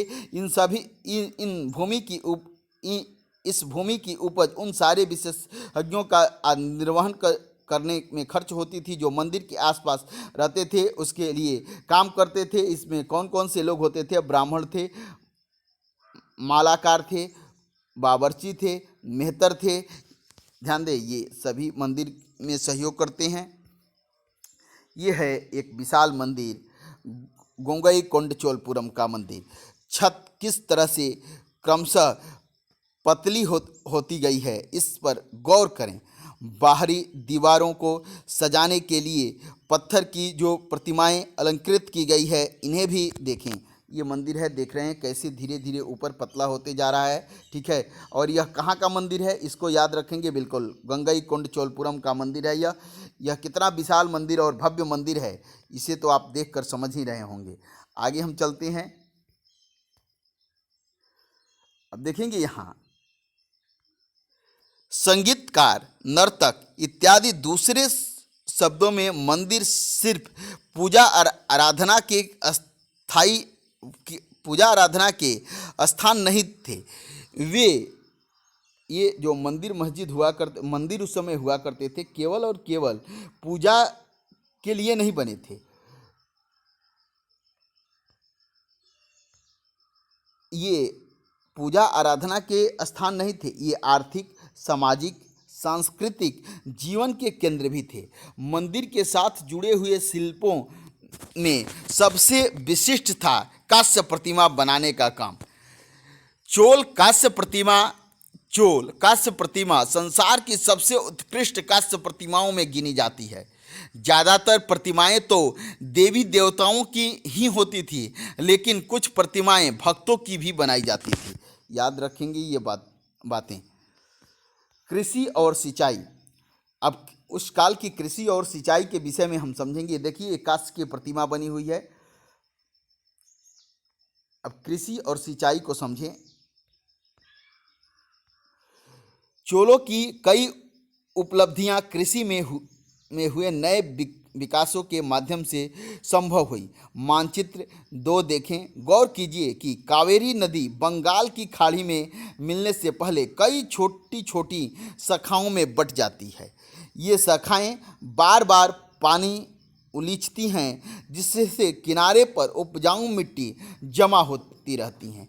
शाखाओं का पानी कृषि विशेषतः चावल की खेती के लिए आवश्यक आर्द्रता भी मुहैया कराता है। हालांकि तमिलनाडु के दूसरे हिस्सों में कृषि पहले ही विकसित हो चुकी थी, पर 5वीं या 6वीं सदी में आकर ही इस इलाके में बड़े पैमाने पर खेती शुरू हो पाई। कुछ इलाकों में जंगलों को साफ किया जाना था और कुछ दूसरे इलाकों में जमीन को समतल किया जाना था। डेल्टा क्षेत्रों में बाढ़ को रोकने के लिए तटबंध बनाए जाते थे और पानी को खेतों तक ले जाने के लिए नहरों का निर्माण होना था। कई क्षेत्रों में एक साल में 2 फसलें उगाई जाती थी। एक चोल कांस्य प्रतिमा, ये जो आपने देखा, एक चोल कांस्य प्रतिमा, कितनी सावधानी के साथ इसे अलंकृत किया गया है, इस पर गौर कीजिए। ऐसी प्रतिमा किस तरह बनाई जाती थी, यह जानने के लिए अध्याय 6 में हम देखेंगे। अब देखें, ये एक तालाब का सीन है। 9वीं शताब्दी में तमिलनाडु का एक जल द्वार हौज से ये नदी की शाखाओं को पानी के प्रवाह को इसके जरिए नियंत्रित किया जाता था। इस पानी से खेत सींचे जाते थे। जल द्वार पारंपरिक रूप से एक लकड़ी का या धातु बाधा है, जो आमतौर पर पानी के स्तर को नियंत्रित और नदियों और नहरों में दर प्रवाह को संचालित करता है। देखिए, कई जगहों पर फसलों की सिंचाई कृत्रिम रूप से करना जरूरी था। सिंचाई के लिए कई पद्धति अपनाई जाती थी। कुछ इलाकों में कुएं खोदे गए, कुछ अन्य जगहों को बारिश के पानी को इकट्ठा करने के लिए विशाल सरोवर बनाए गए। आप देखें कि किस तरह से आज की सरकार इसी व्यवस्था पर कार्य कर रही है कि बारिश के पानी को इकट्ठा किया जाए, इसे कृषि के लिए उपयोग किया जाए। साथ ही साथ इस बारिश के पानी को इकट्ठा करने से भौम जल का स्तर भी मेंटेन रहता है, भौम जल का स्तर भी नहीं खराब होता।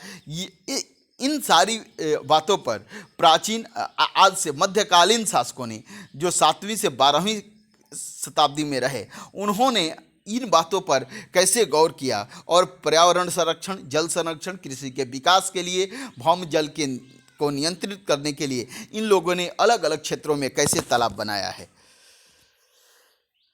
अन्य जगहों में बारिश के पानी इकट्ठा करने के लिए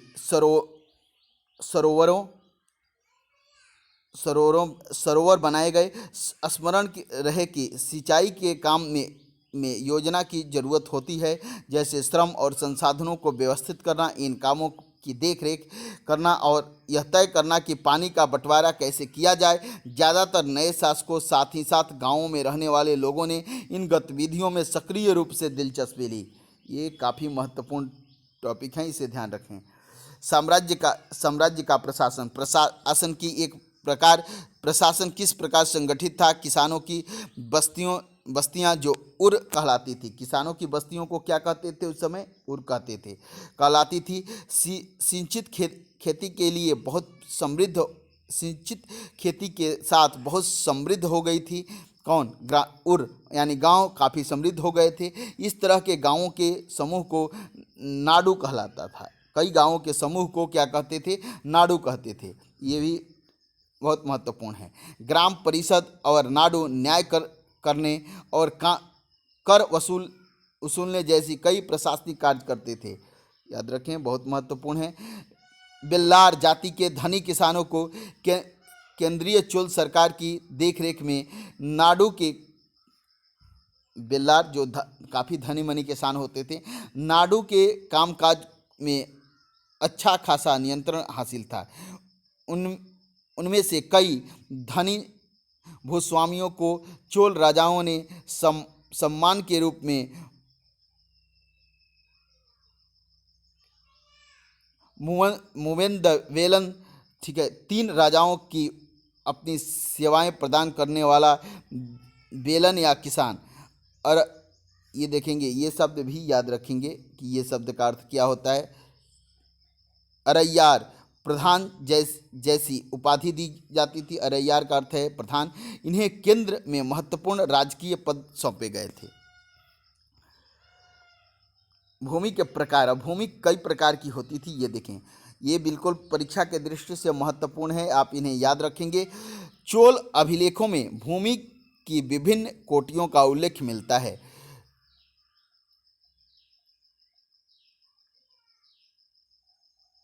पहला भूमि है बेलनवगाई। ये गैर ब्राह्मण किसान स्वामी की भूमि है। किसकी है? गैर ब्राह्मण किसान जो जिसकी की भूमि को क्या कहते थे?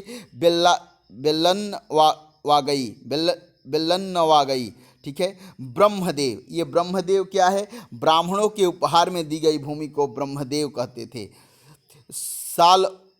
सालाभोग, किसी विद्यालय के रख रखाव के लिए दी गई भूमि को सालाभोग कहते थे।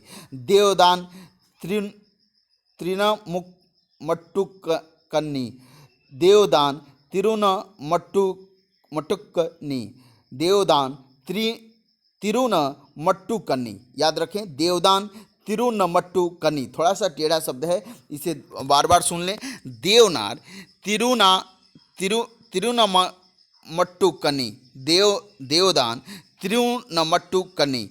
मंदिरों को उपहार में दी गई भूमि क्या कहलाती थी? देवदान तिरुनमट्टुकन्नी। अब देखेंगे, आगे देखेंगे,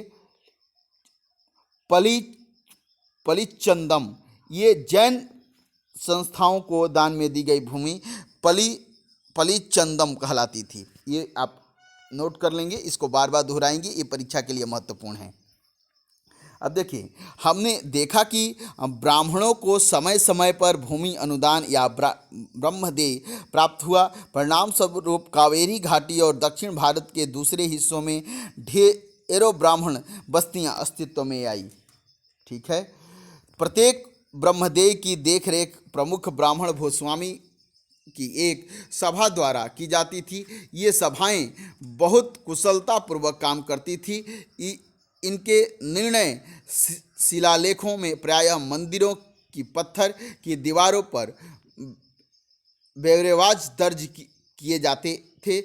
नगरम के नाम से ज्ञात व्यापारियों के संघ भी अक्सर शहरों में प्रशासनिक कार्य संपादित करते थे। नगरम याद रखें, ये किसका संघ है? यह व्यापारियों का संघ है। आगे चलें।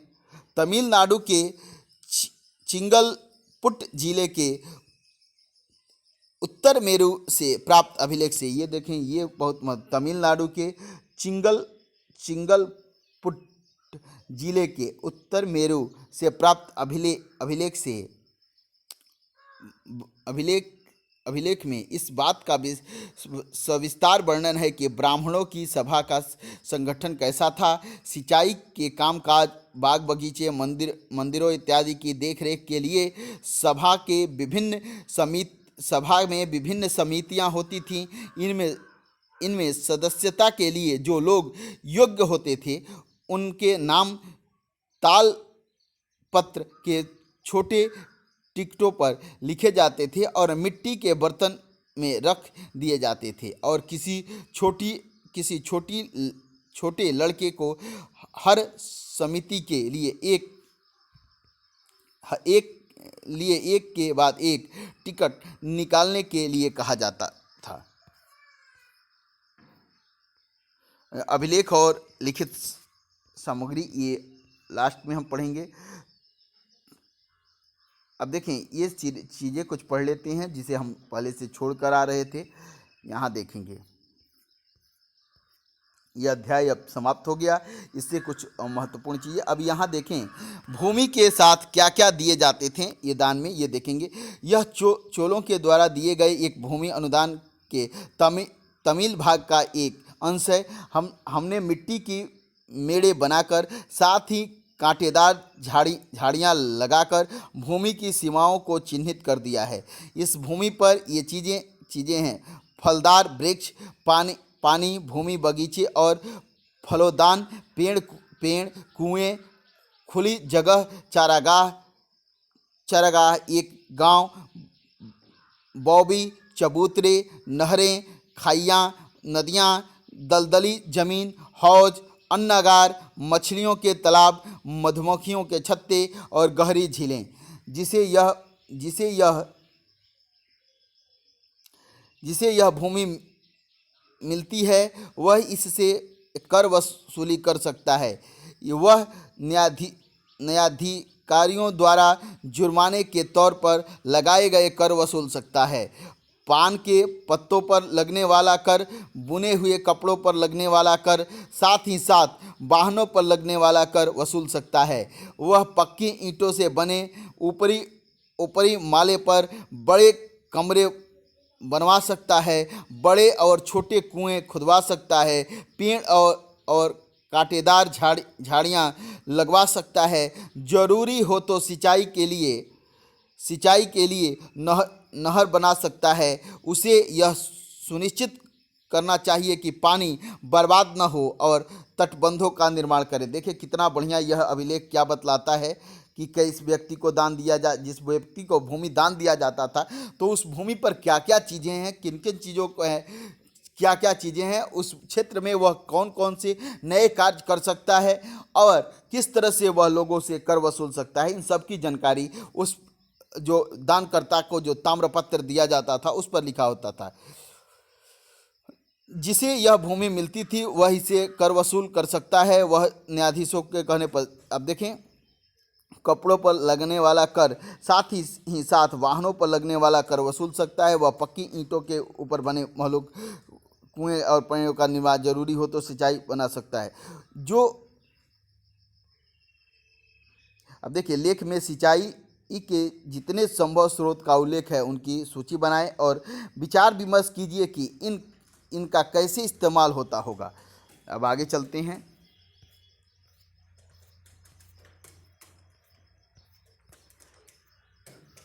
देखें, एक अभिलेख और लिखित सामग्री, एक अभिलेख है उस पर क्या लिखा है देखेंगे।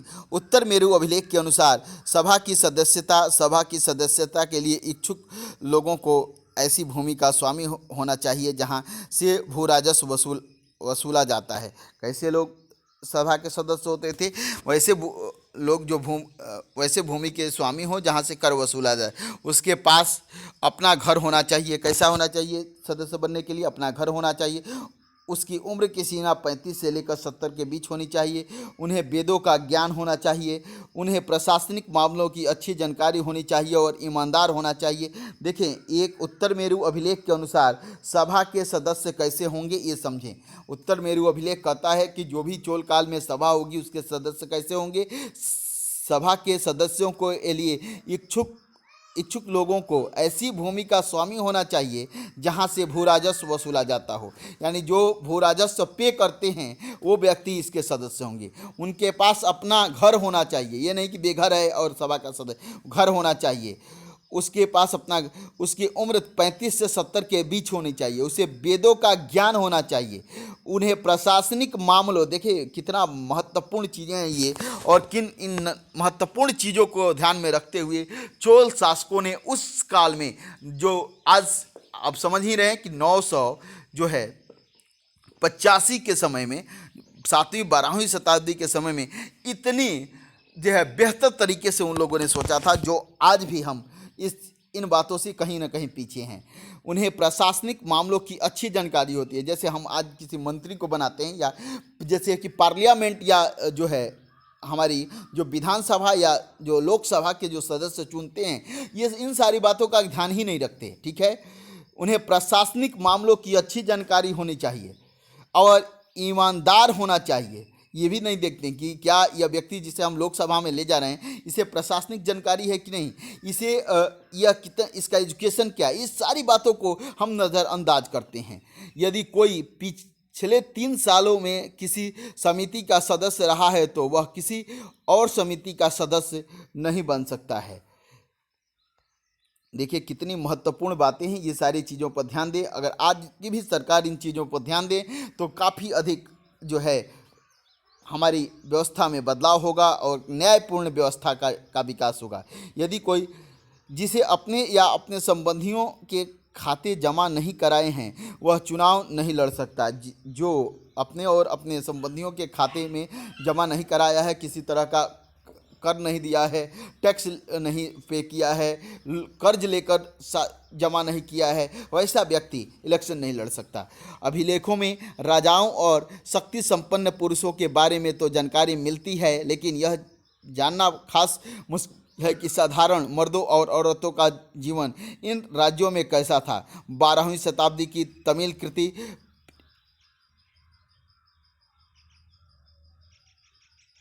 पेरिया पेरिया पूर्णम से एक उदाहरण। अब ये पेरिया पूर्णम के एक उदाहरण है जिसे हम पढ़ेंगे। अंडनूर की सरहदों पर फूस की पुरानी छाजनों वाली छोटी छोटी झोपड़ियों से और ओटा पड़ा पुलाया एक ऐसा समूह जिसे ब्राह्मण और बिल्लार प्रतिष्ठित समाज के बाहर मानते थे। लोगों का एक एक छोटा सा पूर्वा था जिससे ओछे किस्म के पेशों में लगे खेतिहर मजदूर रहते थे। चमड़े की पट्टियों से घिरे हुए झोपड़ियों के हाथों में छोटे मुर्गियां झुंडों में घूमते रहते थे। गहरे रंग के बच्चे जो काले लोहे के कंगन पहने हुए थे, छोटे पिल्लों को उठाकर उछलते चल रहे थे। मारुदी पेड़ों की छाया में एक मजदूरनी ने अपने बच्चे को चमड़े की एक चादर पर सुला दिया। आम के पेड़ भी थे जिनकी शाखाओं पर नगाड़े लटके हुए थे और नारियल के पेड़ों के नीचे जमीन में बने छोटे गड्ढों में छोटे सिरों वाली कुत्तियां पिल्लियों को दूध पिलाने के बाद लेटी हुई थीं। लाल कलगी वाले मुर्गे ने पौ फटने से पहले तगड़े पुलाया का बहुवचन को दिन के काम पर जाने की हौक लगाते हुए बाग दे दी। धान कुटती लहरदार बालों वाली पुलाया स्त्रियों के एक गाने की आवाज़ रोजाना कांजी वृक्ष की छाया में फैलती थी। ये एक जो है एक पुस्तक है परियार पुण्यम में ये इस का उल्लेख है कि उस समय किस तरह से कुछ लोग ऐसे भी थे जो बाहर थे। तंग वंश की युग का चिन्ह तांग वंश के युग का चिन्ह। चीन में तांग राजवंश के तहत एक साम्राज्य स्थापित हुआ जो लगभग 300 वर्षों तक 7वीं से लेकर 10वीं सदी तक सत्ता में रहा। इसकी राजधानी सियान दुनिया के सबसे बड़े नगरों में से एक थी, जहां तुर्की, ईरानी, भारतीय, जापानी और कोरियाई आया जाया करते थे। तांग साम्राज्य परीक्षा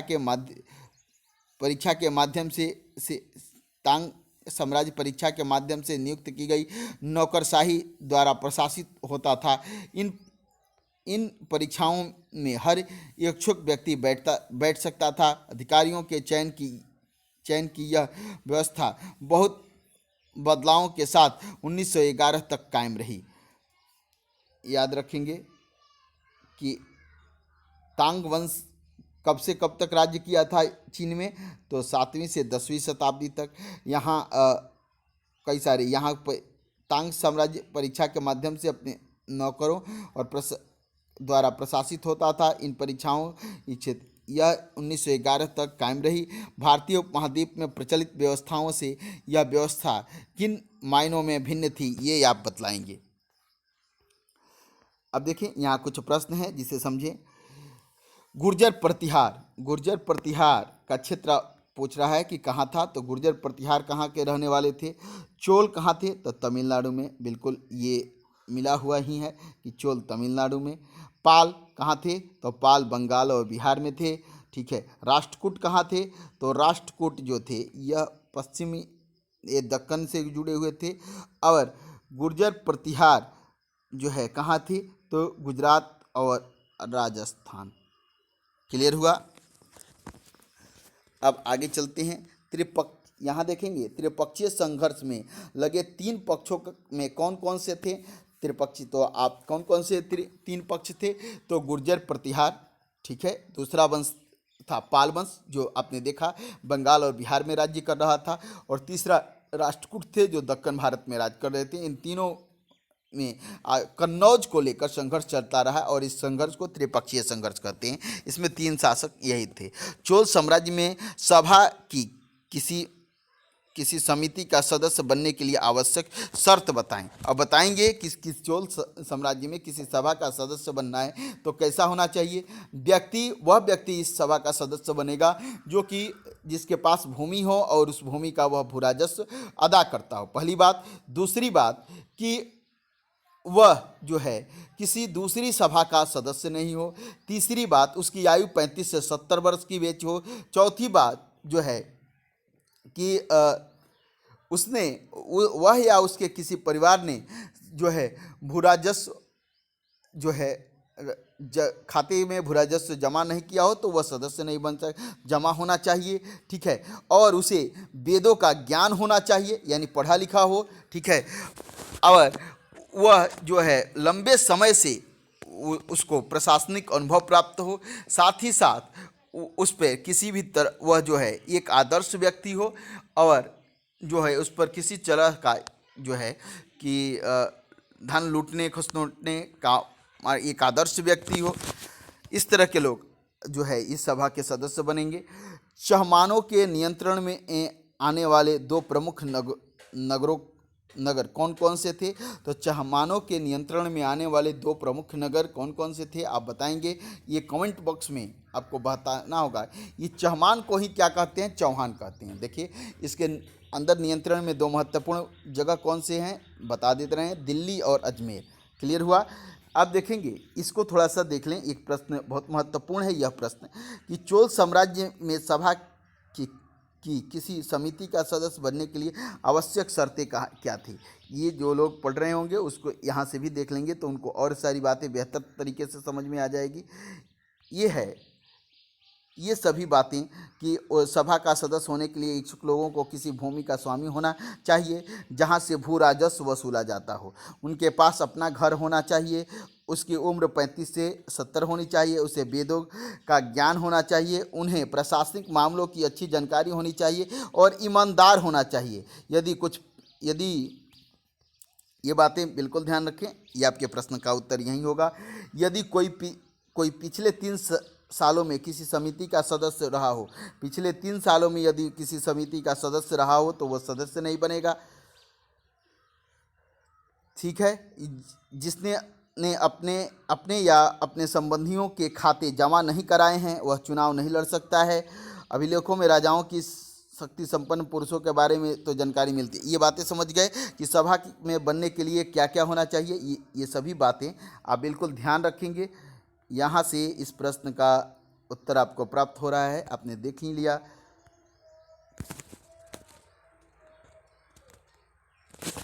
ये बिल्कुल आपके प्रश्न का उत्तर है, ध्यान से इसे पढ़ेंगे, ये दे देंगे।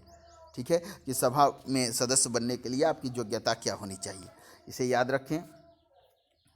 तो इस प्रश्न का उत्तर हमने देख लिया कि राष्ट्रकूट शक्ति नए राजवंशों की यहाँ हमने देखा कि चोल सभाओं के सदस्य समिति बनने के लिए क्या क्या होना चाहिए चौहानों का नियंत्रण क्षेत्र में। आइए समझें राष्ट्रकूट कैसे शक्तिशाली बने। राष्ट्रकूट शासकों में हमने देखा कि दंती दुर्ग जो है धीरे धीरे अपने साम्राज्य का विस्तार करता है। दंती दुर्ग पहले जो है सामंत हुआ करता था। दंती दुर्ग ने 2 तरह के महायज्ञ किए। आपने पढ़े थे, ये देखें आपने कहाँ पढ़ा था कि दंती दुर्ग ने 2 महायज्ञ किए।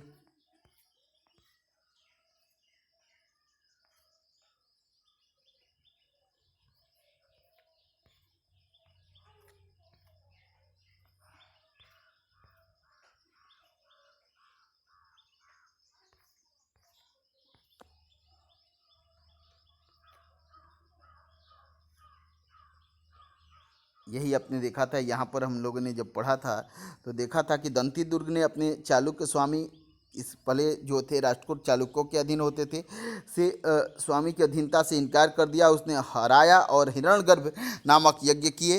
हराया और हिरण्यगर्भ संपन्न करने के बाद जो है अन्य क्षत्रिय भी क्षत्रिय बन जाते हैं। तो इसके बाद से धीरे धीरे यह अपने को स्वतंत्र घोषित कर लिया। ये बातें आप समझ गए हैं। इसके बाद आगे के प्रश्न को देखें। इस प्रश्न को देखने कह रहा है नए राजवंशों ने स्वीकृति हासिल करने के लिए क्या किया। ये सारी चीज़ें आप देखें। तमिल क्षेत्र में किस तरह की सिंचाई व्यवस्था थी, इसके विषय में आप वर्णन करेंगे। चोल मंदिरों के साथ कौन कौन सी गतिविधियां जुड़ी हुई थी, इसके बाद इसे में आप जाएंगे। आर्थिक, सामाजिक और सांस्कृतिक गतिविधियां चोल मंदिरों के साथ जुड़ी हुई थी। आइए करके देखें। अब कुछ शब्दावली देखें, जैसे सामंत, मंदिर, नाडु, सभा, ये कुछ महत्वपूर्ण शब्द इस चैप्टर में हमारे सामने आए थे। अब हम देखते हैं। अब आइए कह रहा है जिस तरह 5वीं, अभी इसमें देखें कि मानचित्र 1 को दोबारा देखो और तलाश करें कि जिस प्रांत में आप रहते हैं उसमें कोई पुरानी राजशाही राजाओं के राज्य भी थी या नहीं, ये आप पता लगाएंगे। जिस तरह के इन प्रश्नों को आप जरूर पढ़ें और इन पर जरूर गौर करें, इसके विषय में लिखें। जब इस पर लिखेंगे तो आपकी सोच डेवलप होने लगेगी और जो है धीरे धीरे आप जो इतिहास की समझ गहरी होती जाएगी। इसके बाद किसी भी एग्जाम में अगर आपको आंसर राइटिंग करना हो या उसका ऑब्जेक्टिव बनाना हो तो आपके लिए आसान हो जाएगा, आपकी समझ काफ़ी बढ़ जाएगी। तो इन प्रश्नों को भी आप सॉल्व करें। जहां समझ में आपको नहीं आए कि किस तरह से लिखें, कहां से लिखें, तो कमेंट बॉक्स में मुझे पूछें, मैं आपको कमेंट बॉक्स पे जवाब जरूर दूंगा। दैट्स ऑल, थैंक यू, धन्यवाद। आज हम लोगों ने क्लास 7 के अध्याय 2 को पढ़ा। अगली क्लास में हम अध्याय 3 पढ़ेंगे। इस तरह से धीरे धीरे हम करके इस पुस्तक की सभी अध्यायों को पूर्ण करेंगे। दैट्स ऑल, थैंक यू, धन्यवाद।